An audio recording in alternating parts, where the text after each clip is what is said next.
항상 사랑하고 존경하는 시청자 여러분 안녕하십니까? 시사 깡통입니다. 4.15 총선 이후 계속되는 민주당과 문재인 정부의 폭주에 대해서 여야를 막론하고 이곳저곳에서 우려의 목소리가 나오고 있다는 사실은 다들 잘 아실 것입니다. 이미 민주당 내 대표적인 소신파로 통하던 금태섭 의원이 자신의 소신을 밝혔다가 당에서 공천에서도 배제되고 징계까지 받았던 사실은 다들 잘 아실 것입니다.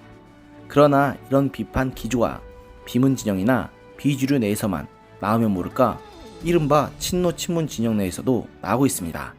게다가 그 주인공은 일개 초선 의원이나 제야 인사도 아닌 노무현 정부에서 초대 청와대 정무수석으로 기용돼 당시 민정수석이었던 문재인 대통령과 함께 노무현 전 대통령을 보좌하였으며 지난 2018년부터 2020년까지는 국회 사무총장으로 지낸 유인태 전 의원입니다. 민청 학년 사건 연루자 출신으로 14대, 17대, 19대 국회에서 3선 의원을 지낸 유 전 의원은 이해찬 민주당 대표를 비롯한 여타 거물급 여권 인사들보다 민주화운동 경력으로 보나 뭘로 보나 정통성에서 우위가 있는 대선배급 인사입니다.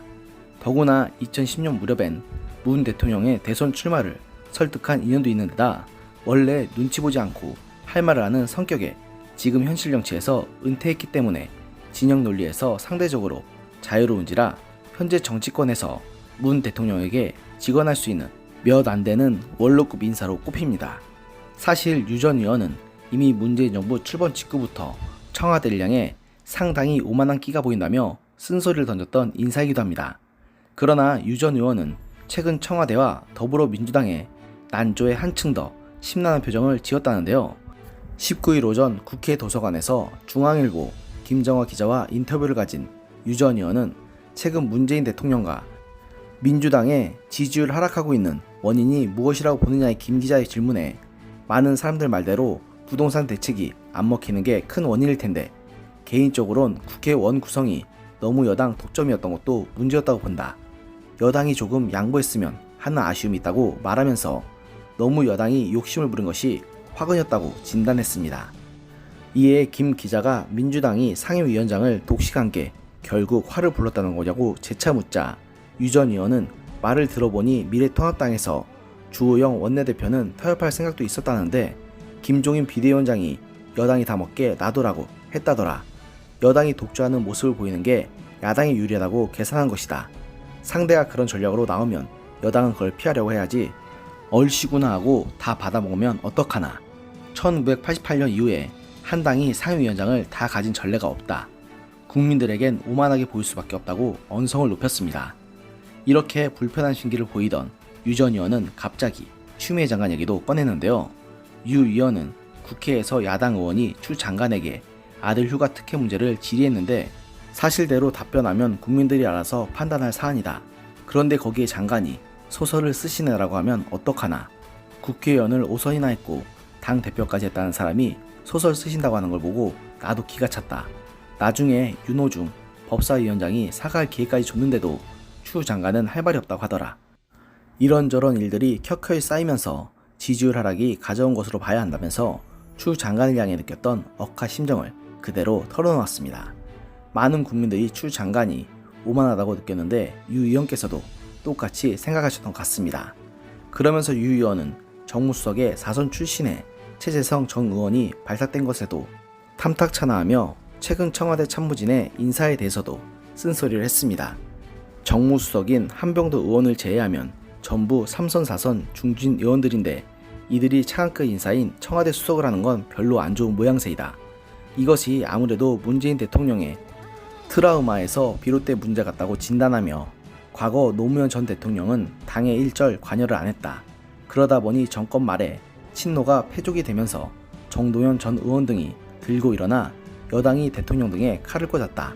문 대통령은 당시 대통령 비서실장으로서 그걸 다 봤다. 그래서 그런 일이 없도록 여당에 대한 통제력을 계속 유지하려다 보니 정무수석에 중진을 앉힐 것 같다. 하지만 그런 게 바람직한 방향으로 보이지는 않는다고 우려를 했습니다. 그리고 가장 민감한 문제 중 하나인 부동산 문제에 대해 기자가 묻자 유 의원은 껄껄 웃으면서 부동산은 내 전공 분야가 아니라서 라고 너스레를 떨면서도 다만 내 느낌엔 시중에 돈이 워낙 많이 풀려서 집값 잡기가 쉽지가 않다.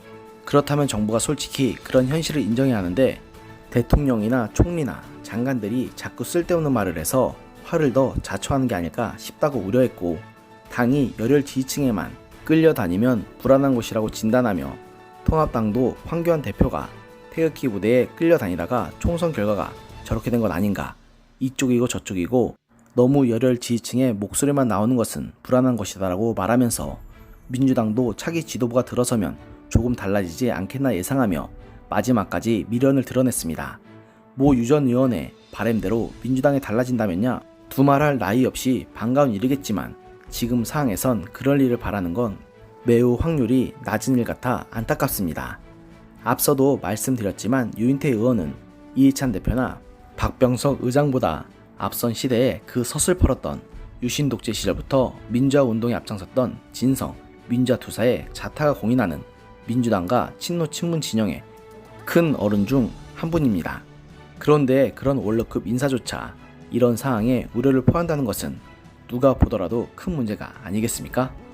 만일 민주당이 제대로 된 정신머리를 가졌다면 이런 원로 인사가 자신들에게 보내는 경고가 결코 가벼운 메시지가 아님을 알아차리고 지금이라도 자신들의 잘못을 인정하고 정책에 대한 수정을 해야 할 것 같습니다.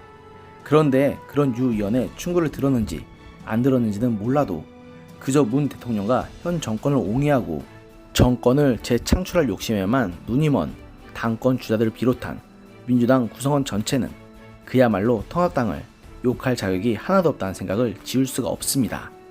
정말 지금 상황에서는 문재인 정부와 민주당을 향해서 형님 말씀, 어른 말씀 좀 들어라라는 말을 안 할 수밖에 없는 상황입니다.